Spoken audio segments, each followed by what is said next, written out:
You're listening to NFT 365, the first daily podcast on NFTs with your host, Fanzo. Welcome back to another episode of NFT 365. And I really want to start off by, first sharing the love, and we'll talk about spreading the love and maybe our love for NFTs, but really at a kind of a larger context. I really think part of the beauty of being in the early adoption phase of any massive transformation of technology, of digital, of social, whatever it may be, part of the beauty of it is that we get to really discover not only people, but we get to discover things about ourselves. And I've shared this on previous episodes of the show where I think the most important skill sets for us in this space is first having patience. Of course, being able to roll with the punches, which is something I talked about a lot in the last episode. But also, I would say even more so, our ability to be self-aware. And I think what comes with self-awareness is discovering new things about us, ourselves, as we explore new things. And I think, to me, that's part of what the NFTs, to me, represent. It's part of what this entire project, this entire world represents, right? And it's also, part of that is also this idea of the unknown, right? And I know for many, the unknown can be scary. But for me, as someone that I pride myself on the curious angle of life, the unknown is probably the most exciting aspect of this NFT landscape. And what I mean by unknown is unknown on the use cases, unknown on what blockchain will be around in the future, unknown in what we're investing in today will be around a year from now or 6 months from now.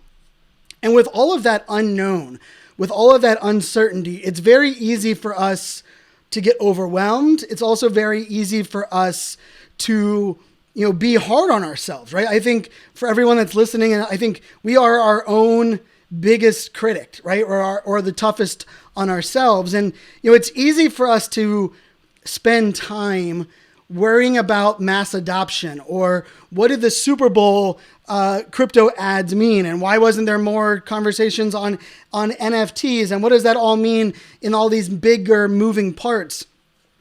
But I think interestingly enough, one of the things that most excites me is that the longer that we spend at this point of designing of culture, the more that we give ourselves this ability to be curious about not only the unknown, but even curious about exploring the things that we previously thought we knew about ourselves, it's really where the magic happens.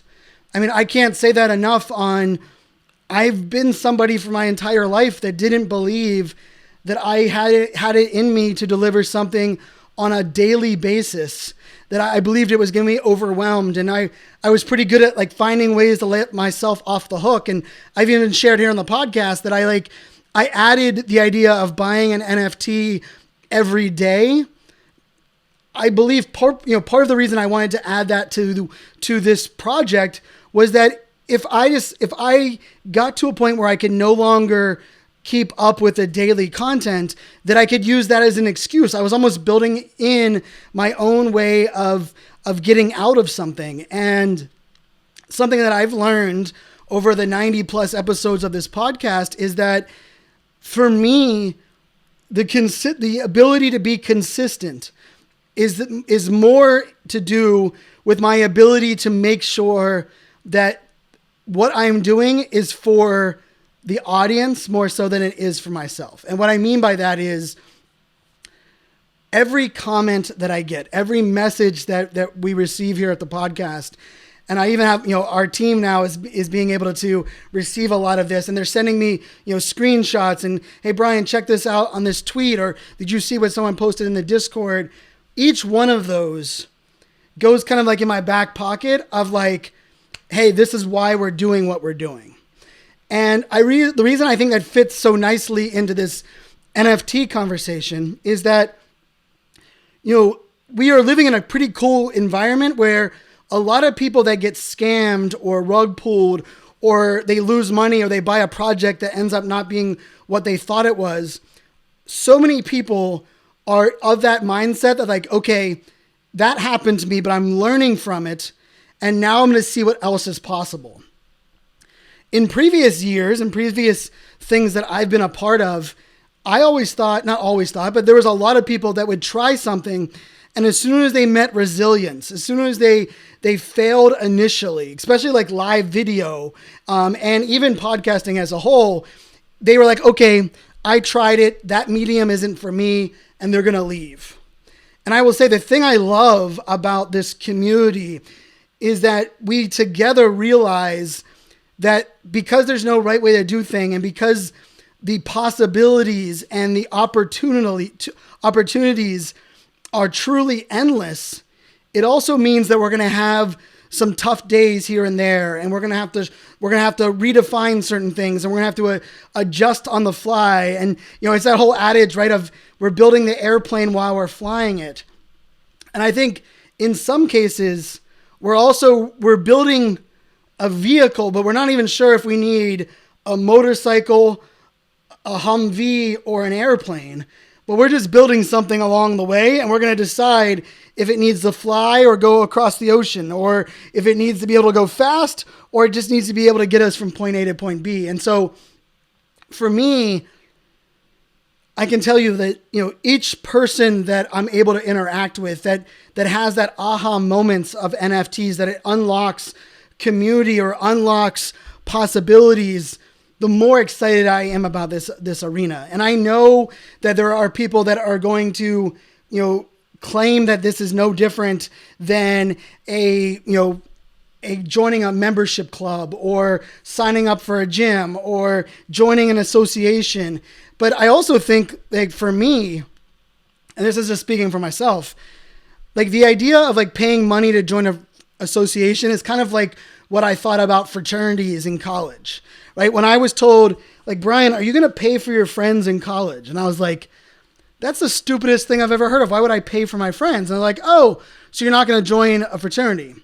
Well, that was the adage that was presented to me. But then once I was able to walk into these fraternity doors and see the camaraderie and the brothership and the commitment and the values that they had, I ended up pledging my first semester freshman year of college to Kappa Delta Rho is the name of the fraternity that I pledged. And I will say many of my friends now that I'm 40 years old are still my fraternity brothers, are the ones, and I know that I could call them up after not talking to them for a while, and they'll be there for me.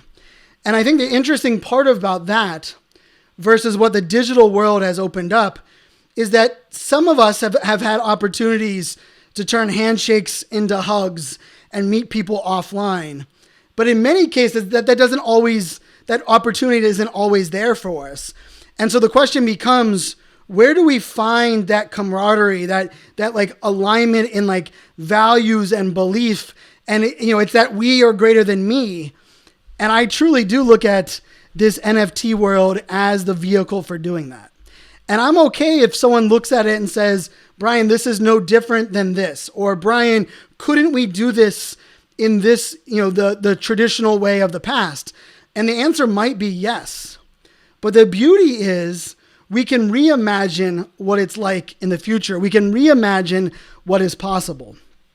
Now, with all of that being said, there are some things that I would love, keyword being love, for all of us to think about in this NFT world, right? And part of it is first giving ourselves as individuals grace, giving ourselves grace so that we can fail forward. And in some cases, fail multiple times. But the key aspect for me on not allowing failure to be the roadblock for me taking action is that I know at my core that I will never settle for failure. And so for all of those that are listening here, the thing you have to ask yourself is, do you also believe the same? And I hope you do. And I hope we can get to that place where times can be tough.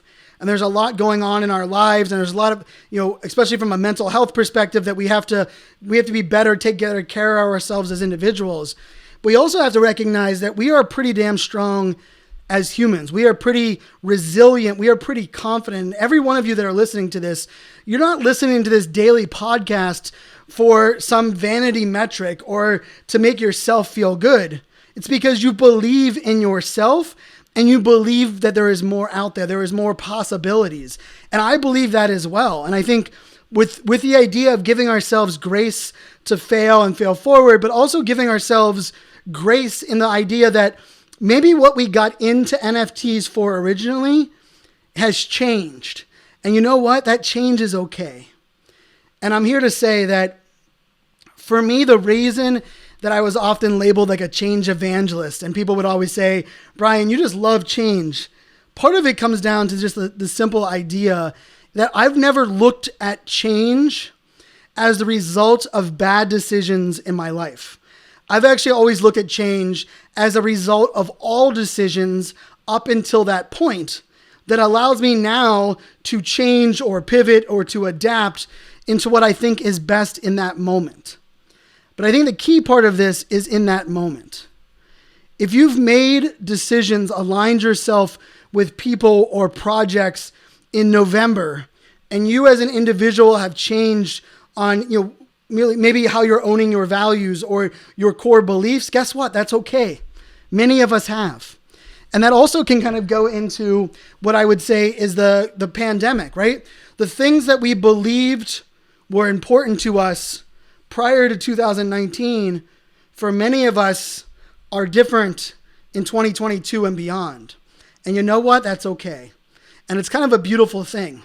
Because I love that we have the opportunity right now at our disposal, the ability to reimagine the future, reimagine how we interact with others, reimagine how we convey value, reimagine how we share value across without limitations, without borders. When I think about NFTs, I no longer think about the photo or the image or the JPEG. I no longer think about the smart contract that is underneath it. I no longer think about the cryptocurrency requirement that is often attached to it. And I don't even really think anymore about the idea of, community and the idea of like, what can I belong to? When I think of NFTs now, I really think of it from the standpoint of opening doors for new places that I can give value, that I can share openly, that I can be there for someone in their time of need that maybe I would have never been in their community or network prior to. I think when we think about what is the value for us showing up online? What is the value for us telling stories on Instagram, right? It's much more than marketing. It's much more than sales. It's much more than communication. I believe it comes down to like the human condition and our desire and belief that we want to be with others that share our values and our purpose. And we also want to know that we're making an impact and we're making a difference. And I just want to take this moment to say each and every one of you that have listened to this podcast, that have shared it with a friend, that have talked about what you've learned, or even just taken in what you've consumed here, I just want to say thank you. Thank you.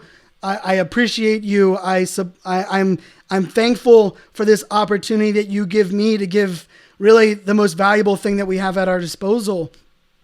But I also hope that you'll recognize that I am just human, just like all of you are.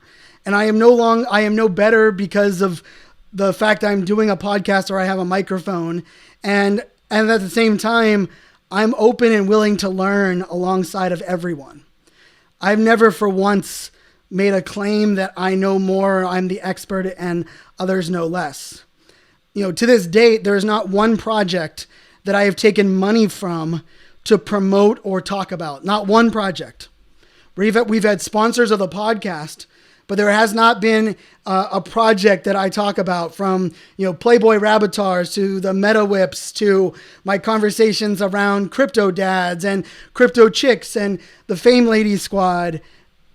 I've purchased every one of the NFTs that I own of every one of those projects. I've purchased that with my own individual money. And the reason I say that is not because I'm asking for a pat on the back or an attaboy. But I am just as much in this game as everyone else is. And for me, I truly do believe that we can reimagine and recreate a world where the good people doing good things continue to win, continue to thrive, continue to be celebrated. And I firmly do believe in second chances and the idea that, yes, we can't prevent bad people from doing bad things, and we can't stop hate in this world from existing, but we can reimagine and recreate environments and worlds and cultures and best practices that don't allow them to be the thing that overwhelm us or take over our day-to-day lives. And so I hope that, we each find ways to love ourselves, love each other, love the opportunity to discover the unknown. And if we're willing to be creative and tap into that creativity, I really do look at this opportunity as something that we've never seen before, as an opportunity for us to recreate what is possible, an opportunity to really shift the power dynamic from platforms to people, an opportunity to remove the starving from the starving artist, an opportunity to discover new aspects of our own creativity that we didn't even know existed. Or maybe we knew deep down always existed, but we didn't know if there was a place for us in this world around us. And I just want to say that, for those that are listening, your story matters. There is a place for you, not only in this world, but for finding your people and being discovered. I've always said that maybe you love underwater basket weaving and you like doing it in your socks. And I can pretty much guarantee you there are others that also love underwater basket weaving and doing it in their socks. I don't know why I've always picked that I just feel like it's a great visual. And the beauty of that is we will not find our people unless we're first being willing to put ourselves out there. And we're also open to the possibility of doing it in new ways and in new places. I really love the opportunity that NFTs are going to provide us in this new, reimagined world. And I love that together we can come on this journey, that together we can look back at past episodes and realize, the mistakes that we made together, the things that we've grown together. And I just love that it doesn't matter where you live in the world. It doesn't matter your race, your religion, your sexual orientation. It doesn't matter, what time zone you're in. What matters is your ability and your belief that you will not settle for failure, that together we are greater than me, and that we can really reimagine a future that benefits the good people doing good things and really makes the world a better place. So with that being said, my friends, I wish you a very happy Love Valentine's Hallmark holiday. And until tomorrow, make it a good one. Cheers. All right. Thanks so much, those watching on the video side. I'm wearing my Periscope t-shirt, which is Periscope because it gives the loves. And then when someone took a screenshot, it would always come up with the camera there. But I thought it was perfect for this love day, right? Valentine's Day. I also wanted the episode to be very evergreen, so it wasn't just about, Valentine's Day. But I mean every word that's there. And I'll make this argument. And maybe if you're, watching the video and you want to comment below, what is an industry or a vertical or an environment that you believe needs to be reimagined, needs to be disrupted, needs to be transformed? And if you put out that industry, I can almost guarantee that I can find a use case for NFTs to do just that. Take me up on the challenge. Let's see how it works. Cheers, my friends. Make it a good one.